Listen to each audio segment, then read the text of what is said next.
Hi everyone, we are going to continue reading Charlotte's Web. We are in the middle of chapter 8, Wilbur's Boast.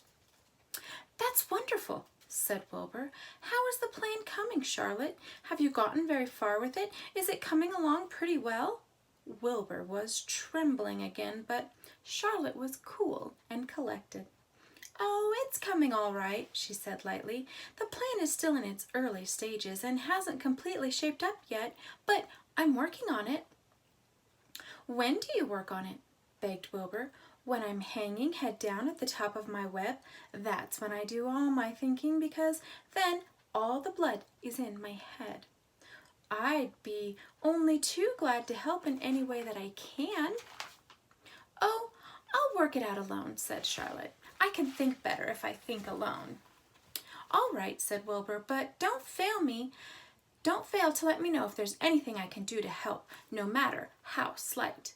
Well, said Charlotte, you must try to build yourself up. I want you to get plenty of sleep and stop worrying.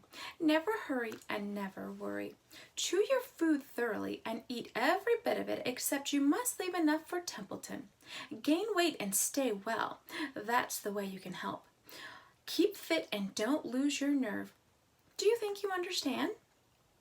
Yes, I understand, said Wilbur. Go along to bed then, said Charlotte. Sleep is important. Wilbur trotted over to the darkest corner of his pen and threw himself down.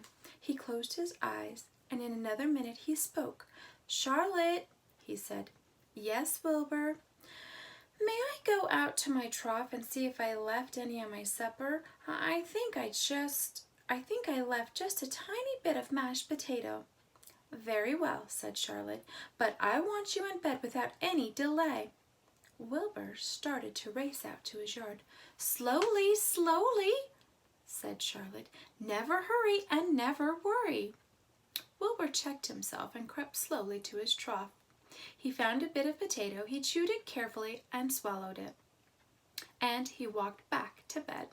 He closed his eyes and was silent for a while. Charlotte, he said in a whisper. Yes? May I get a drink of milk? I think there are a few drops of milk left in my trough. No, the trough is dry, and I want you to go to sleep. No more talking. Close your eyes and go to sleep. Wilbur shut his eyes. Fern got up from her stool and started for home, her mind full of everything she had seen and heard. Good night, Charlotte, said Wilbur. Good night, Wilbur. And then there was a pause.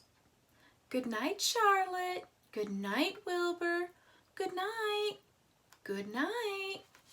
Sounds to me like somebody didn't want to go to bed. Have any of you guys ever had a connection to that and you ask your mom for something, like maybe to read you another story or to get a drink of water? It sounds like Wilbur and you guys might have a connection.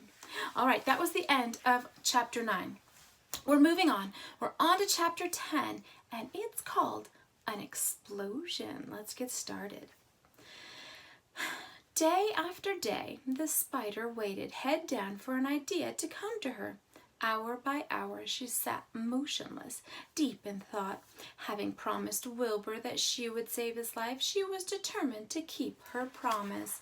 And there's her picture. Charlotte was naturally patient. She knew from experience that if she waited long enough, a fly would come to her web, and she felt sure that if she thought long enough about Wilbur's problem, an idea would come to her mind. Finally, one morning in the middle of July, the idea came. Why, how perfectly simple, she said to herself. The way to save Wilbur's life is to play a trick on Zuckerman. If I can fool a bug, thought Charlotte, I surely can fool a man. People are not as smart as bugs. Wilbur walked into his yard at just that moment. What are you thinking about, Charlotte? He asked. I was just thinking, said the spider, that people are very gullible. Well, what does gullible mean? Easy to fool, said Charlotte. That's a mercy, replied Wilbur, and he lay down in the shade of his fence and he went fast asleep. The spider, however, stayed wide awake, gazing affectionately at him and making plans for his future. Summer was half gone. She knew she didn't have much time. That morning, just as Wilbur fell asleep, Avery Arabelle wandered into the Zuckermans' front yard, followed by Fern. Avery carried a live frog in his hand.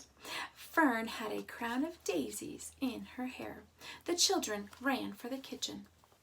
"Just in time for a piece of blueberry pie," said Mrs. Zuckerman. "Look at my frog," said Avery, placing the frog on the drain board and holding out his hand for pie. "Take that thing out of here," said Mrs. Zuckerman. "He's hot," said Fern. "He's almost dead, that frog." "He is not," said Avery. "He lets me scratch him between the eyes." The frog jumped and landed in Mrs. Zuckerman's dishpan full of soapy water. "You're getting your pie on you," said Fern. "Can I look for eggs in the penthouse, Aunt Edith?" "Run outdoors, both of you, and don't bother the hens. It's getting all over everything," shouted Fern. "His pie is all over his front." "Come on, frog," cried Avery, and he scooped up his frog. The frog kicked and splashing in the soapy water onto the blueberry pie. "Another crisis," groaned Fern. "Let's swing in the swing," said Avery, and the children ran to the barn. Mr. Zuckerman had the best swing in the county. It was a single long piece of heavy rope tied to the beam over the north doorway. At the bottom end of the rope was a fat knot to sit on. It was arranged so that you could swing without being pushed. You climbed a ladder to the hayloft. Then, holding the rope, you stood at the edge and you looked down and were scared and dizzy.